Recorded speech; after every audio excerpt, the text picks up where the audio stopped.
If you are approving an AI vendor next quarter, here is the uncomfortable part. You will not be the most technical person in that room. The vendor will. You cannot out-engineer them on their own product in a discovery call, but you do not have to. Because the difference between an honest AI vendor and an evasive one is not technical. It is structural, and you can hear it. Honest answers are short, specific, and verifiable.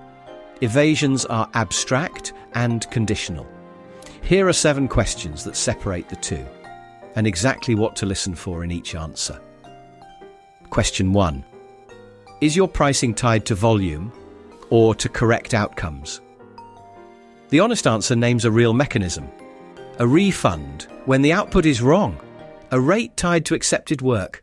A price that does not move when the model retries 10 times. The evasion is quiz.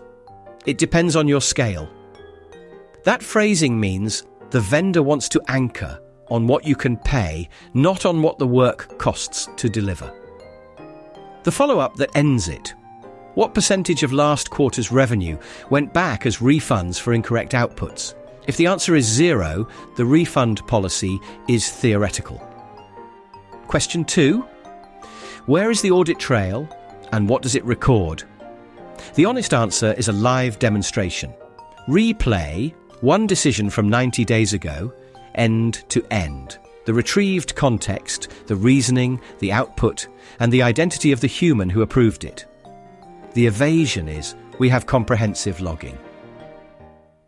Comprehensive logging usually means action-only logs, which will never catch a hallucinated input. The follow-up. Can my compliance team export the trail in a structured format on demand without your cooperation?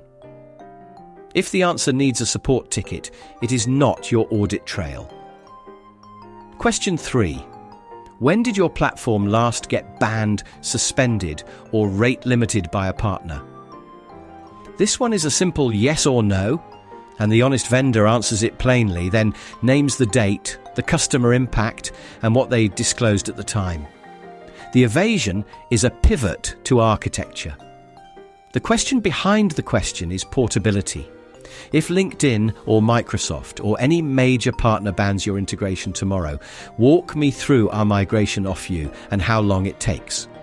A vendor whose whole product sits on top of a platform that can switch them off is a dependency you are inheriting.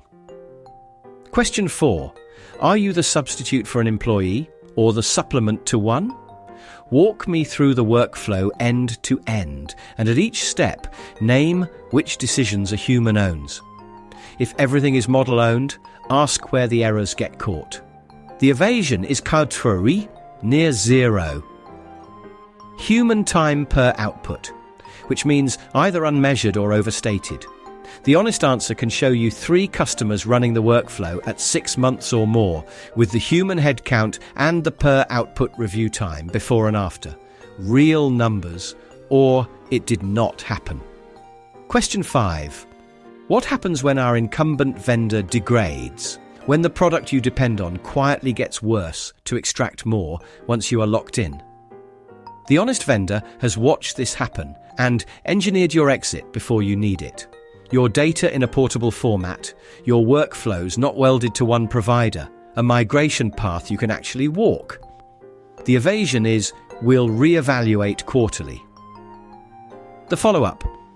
Show me the export today, in a format my team can read without you. Your exit should be designed, not improvised at the moment you most need it. Question 6. Show me one real customer in production with you for 18 months or more, not a pilot, not a logo on a slide. A customer who has run you through a full budget cycle, a renewal, a model change, and a compliance review, and a technical contact I can call. The evasion is a reference who turns out to be a 3-month pilot, or a name with no one attached. Production endurance is the one thing a vendor cannot fake, because it requires time they either have or do not. Question 7. When we audit you in 6 months, what evidence will you provide? This is the question that decides whether the discipline survives renewal. The honest answer is a specific list. the artifacts, the format, the access, and they will let you write it into the contract.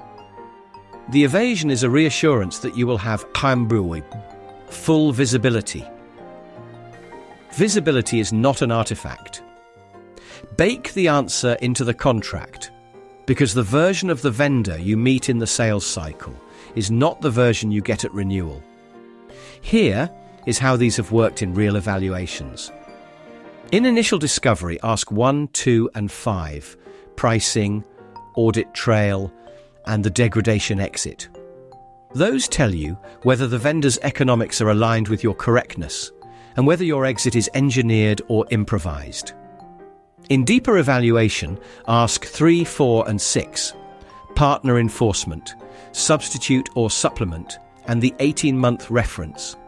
Those surface whether the vendor has been tested by reality, by partners, and by a workflow shaped like yours. And in contract negotiation, ask 7 and write the answer in. You do not need to be the most technical person in the room. You need to know what an honest answer sounds like. Short, specific, verifiable.